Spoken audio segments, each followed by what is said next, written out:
আচ্ছা, ওই কথা আছে না, সুখে থাকলে ভূতে গেলে কইয়া গেছে রাম, বাস্তব কথা। আমি যখন আবাতে ছিলাম তখন অনেক ভালো ছিলাম। যে কথা আছে না, কুত্তার পেটে ঘিস হয় না, তাহলে আপনার যা আপনি তার মানে কুত্তা, কিন্তু এই জিনিসটা না, বুঝছেন। আমি যখন আবার ছিলাম, ওরা বেশিরভাগ সয়াবিন তেল খাইতো, জয়তুন অনেক কম খাইতো, বুঝছেন।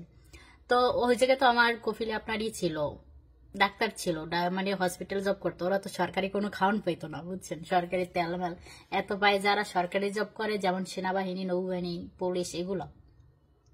এখন যে জায়গায় আসছি, এখন তো আসছি রিয়াদে, বুঝছেন।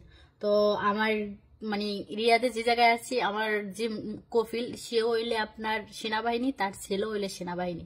হেরা সয়াবিন তেল খায় না, হেরা খালি খায় জয়তুন, দেন জয়তুন বলা, মানে জয়তুন তেল খায়। তো আমি আসছি পর আমার বাজার টাজার করে দিছে। কালকে আমি রান্না করছি, মানে আমি রান্না করি না, আমার ম্যাডামে রান্না করছে। আমার কয়ে আমি রাঁধছি, এগুলো তুই খাইয়ে দেখ। পরবর্তীতে আমার ম্যাডামে হ্যাঁ যা রাঁধছে এগুলো আমার দিয়েছে। মানে হেরা তো মাছ, হেরা এ জায়গায় মাছ খায়, আমি যে জায়গায় আপাতে গেছিলাম তারা তো মাছ খায় না। আমার কহিল আবার মাছ খায়, বুঝছেন। হ্যাঁ, আবার আমার জন্য কোরাল মাছ আনছে আর বাইলা মাছ আনছে। আর হেরা কি মাছ আনছে ওই মাছটা আমি চিনি না। এবার আমার ম্যাডামে কালকে রান্না করছে, ওই তেলে খালি বাজিয়া রান্না করছে। তখন আমার ম্যাডামে বলে যে, সোমা তুই রানতি তোরটা না পরে খাইতি? আমি আচ্ছা না, আমি পরে রানতাম, তুই রান। পরবর্তীতে আমার ম্যাডামে রান দেয়া আমার লগে দিছে, মানে আস্তা মাছ টাছ বাজি টেজে দিছে। এখন আমি খাইছি, বুঝছেন।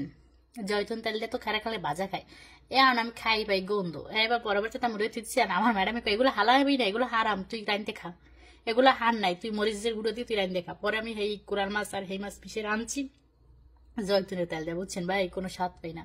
সয়াবিন তেলে তো খাইতে খাইতে মুখে তেল লেগে গেছে, এখন জয়তুন তেলে স্বাদ পাই না, বুঝছেন। তখন আমি চিন্তা করলাম যে এ ঘরে সয়াবিন তেল নাই, আর আইয়া তো বিশ্রাইছে, সয়াবিন তেল কোথাও দেখি না, জাস্ট জয়তুনের তেল, বুঝছেন। জয়তুনের তেল কিন্তু অনেক দামি তেল। যারা যারা জয়তুন তেল চিনেন তারা এটা বোঝেন যে জয়তুনের তেল কিন্তু অনেক দাম এই জয়তুনের তেলে। তাই মানে কপিল সেনাবাহিনী, কপিলের ছেলে সেনাবাহিনী, তো সরকারি খাওয়ান পায় না, এতে তেল আইন না কুট্টো করে ধুই দিস। এই সকালে একটা ডিম ভাজি, কটা ভাত রাঁধছি, দেন কয়টা ভাত রাঁধছি আর একটা ডিম ভাজি। কোন হালায় খাবার জয়তুনের তেলের কিন্তু যে গন্ধ আসে, জয়তুনের তেল কিন্তু একটা বাস আসে, বুঝছেন। সয়াবিন তেলটা কিন্তু ওইরকম বাস আসে না। জয়তুন তেল আপনার পাহাড়ে দিলে এমনি তো জয়তুনের তেল অনেক বাস আসে। আবার যাদের গা গতরে ব্যথা থাকে না, বাট কোনো ফাড়া ফোড়া থাকে না, জয়তুন মাখলে কিন্তু ঠিক হয়ে যায়, বুঝছেন। তেলটা অনেক ভালো, অনেক ভালো, কিন্তু খাইতে পারি না এগুলো। খাইলে আমি যতটুকু বুঝি, এমনিতে তো মোড়া মানুষ, খাইলে গায়ে চর্বি হয়ে যাইব, বুঝছেন। দেখেন কুট্টো কুট্টো ভরে ধুয়ে গেছে। এরা মনে হয় যে তেল কেনে না, সরকারি তেল খায়, সরকারি তেল, বুঝছেন। তো অনেক ভালো আছে। আমার ম্যাডামে আমার করতে আছে, তোর যা লাগবে তুই কবি, তোর আইনে দিতাম। আমার কফিলের লাগে আমি কথা বলি না, জাস্ট আমার ম্যাডাম অনেক ভালো পাই। তোর জাহানে যা লাগবে তুই খালি কবি, আমি তোর আইনে দেবো, তবু তুই থাকবি আমার দ্বারে, বুঝছেন। তো যাই হোক, আল্লাহ হাফেজ, সবাই ভালো থাকবেন।